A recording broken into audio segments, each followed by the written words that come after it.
Știam că era greșit, dar fiecare celulă din mine se activa doar când îi auzeam numele. Ce mi se întâmplă? Cum ies din asta? Eram hipnotizată. Mă mințeam singură că pot să ies din asta, dar avea control total asupra mea. Cel mai bine ar fi să le evit. Dar cum aș putea să evit pe cineva cu care locuiesc? Chiria e scumpă, așa că am decis să o împărțim la 3.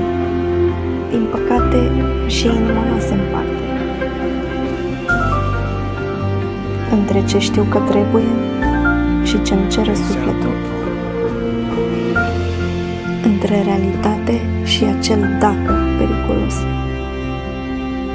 Știu că e greșit, dar dorința nu ascultă de logică. E ca un foc mugnit și uneori tot ce-mi doresc e să-l las să ardă.